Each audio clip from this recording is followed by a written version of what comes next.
Vanishing Folklore and Beliefs. Aesop's Fables with Emblematical Devices, circa 1814, public domain reading.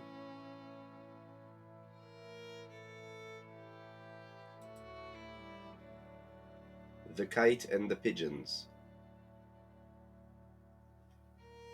A kite, a type of raptor, who had been sailing in the airs for many days near a dove house, had made a stoop at several pigeons, but all to no purpose, for they were just too nimble for him.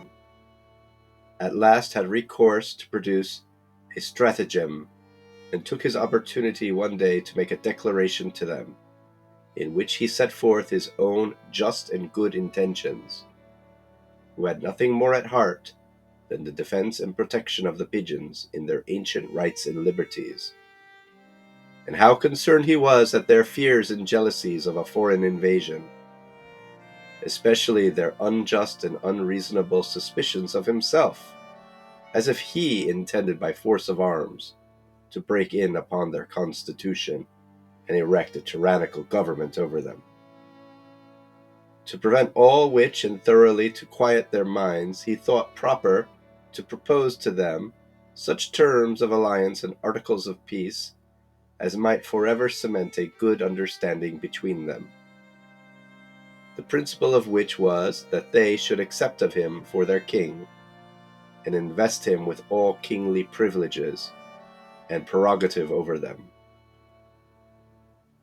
The poor simple pigeons consented. The poor simple pigeon consented. The kite took the coronation oath, and after a very solemn manner on his part, the doves the oaths of allegiance and fidelity on theirs.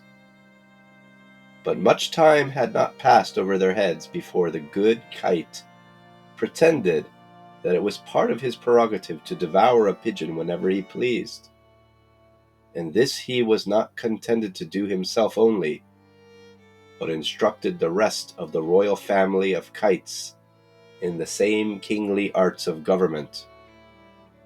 The pigeons, reduced to this miserable condition, said one to the other, "Ah, we deserve no better. Why did we even let him come in?" Application. What can this fable be applied to but the exceeding blindness and stupidity of that part of mankind who wantonly and foolishly trust their native rights of liberty without good security, who often choose for guardians of their lives and fortunes persons abandoned to the most unsociable vices, and seldom have any better excuse for such an error in politics than that they were deceived in their expectation, or never thoroughly knew the manners of their king till he had got them entirely in his power, which, however, is notoriously false, for many with the doves in the fable are so silly that they would admit of a kite rather than be without a king. The truth is, we ought not to incur the possibility of being deceived in so important a matter as this. An unlimited power should not be trusted in the hands of anyone who is not endued with a perfection more than human.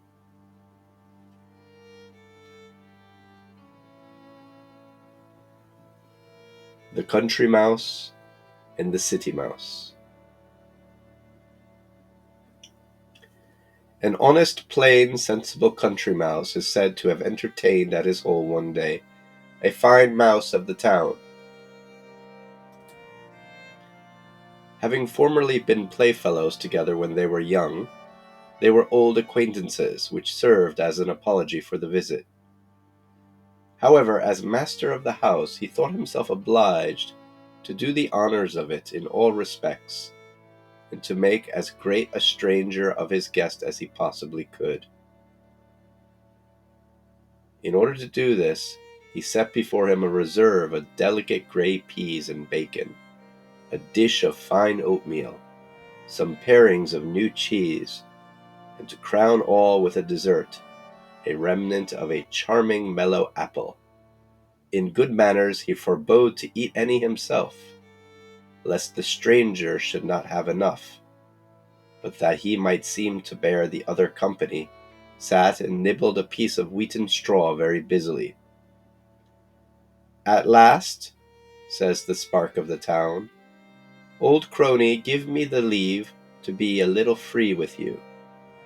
How can you bear to live in this nasty, dirty, melancholy hole here, with nothing but trees, woods, meadows, and mountains about you?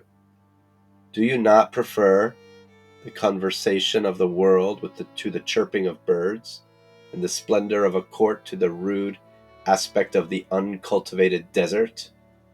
Come, take my word for it, you will find it a change for the better, life in the city. Never stand considering but away this moment. Remember, we are not immortal, and therefore have no time to lose. Make sure of today and spend it as agreeably as you can, you know. We know not what will happen tomorrow.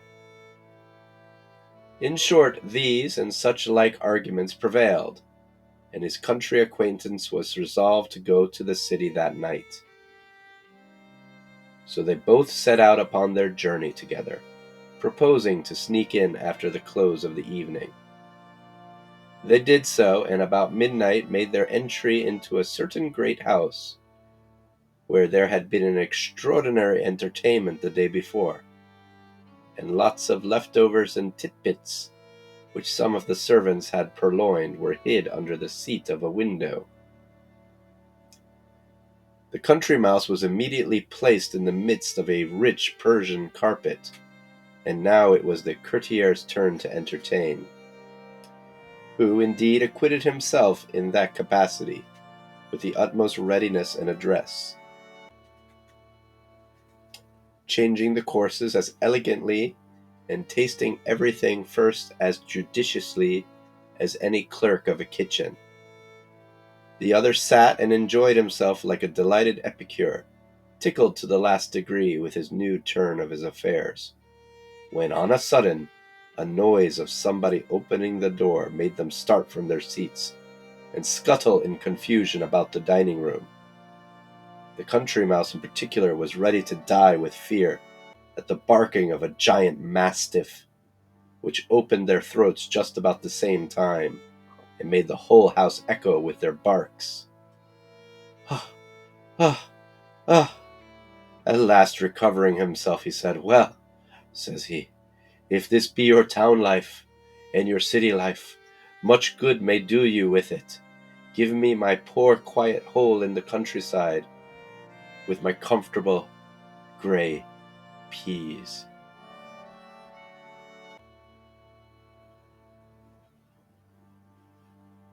Application. A moderate fortune with a quiet retirement in the country is preferable to the greatest affluence which is attended with care and the perplexity of business, and inseparable from the noise and hurry of the town. The practice of the generality of people of the best taste, it is to be owned, is directly against us in this point. But when it is considered that this practice of theirs proceeds rather from a compliance with the fashion of the times than their own private thoughts, the objection is of no force. Among the great numbers of men who have received a learned education, how few are there but either have their fortunes entirely to make, or at least think they deserve to have, and ought not to lose the opportunity of getting, somewhat more than their fathers have left them. The town is the field of action for volunteers of this kind, and whatever fondness they may have for the countryside, yet they must stay till their circumstances will admit of a retreat thither. But sure there never was a man yet who lived in a constant return of trouble and fatigue in town, as all men of business do in some degree or other, but has formed to himself some end of getting some sufficient competency which may enable him to purchase a quiet possession in the countryside, where he may indulge his genius and give up his old age to that easy, smooth life which in the tempest of business he had so often longed for. Can anything argue more strongly for a country life than to observe what a long course of labor people go through, and what difficulties they encounter to come at it? They look upon it at a distance like a kind of heaven, a place of rest and happiness, and are pushing forward through the rugged, thorny cares of the world to make their way towards it. If there are many who, though born to indispensable business,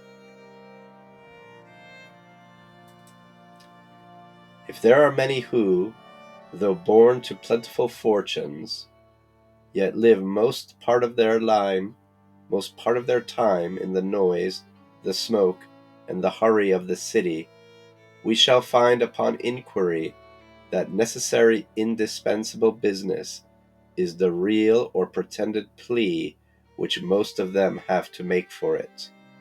The court and the senate require the attendance of some, lawsuits and the proper discretion of trade engage others. They who have a sprightly wit and an elegant taste for conversation will resort to the place which is frequented by people of the same turn, whatever aversion they may otherwise have for it, and others who have no such pretense have yet this to say, that they may follow the fashion. They who appear to have been men of the best sense amongst the ancients always recommended the countryside as the most proper scene for innocence, ease, and virtuous pleasure, and accordingly lost no opportunities of enjoying it.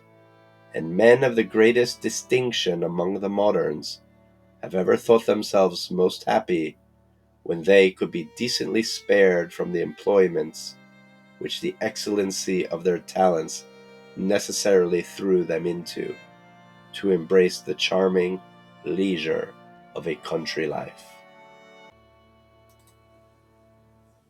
The Swallow and the Other Birds.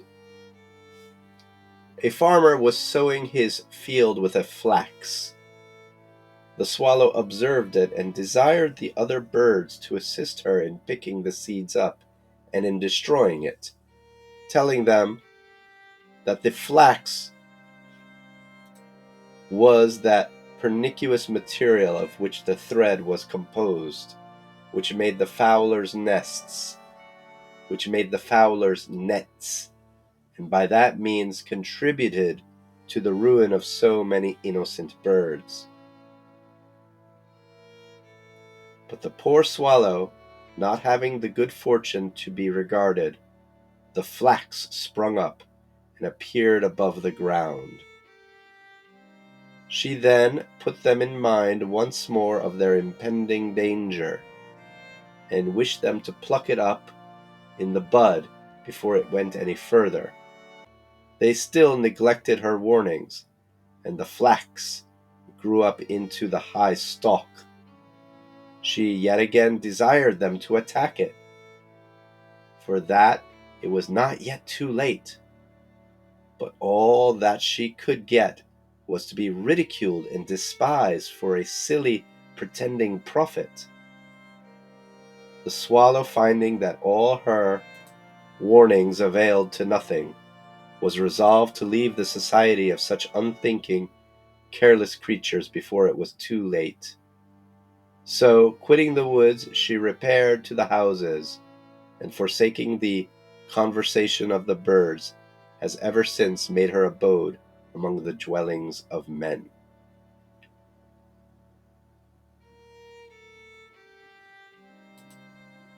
Side note, a fowler is a hunter of birds.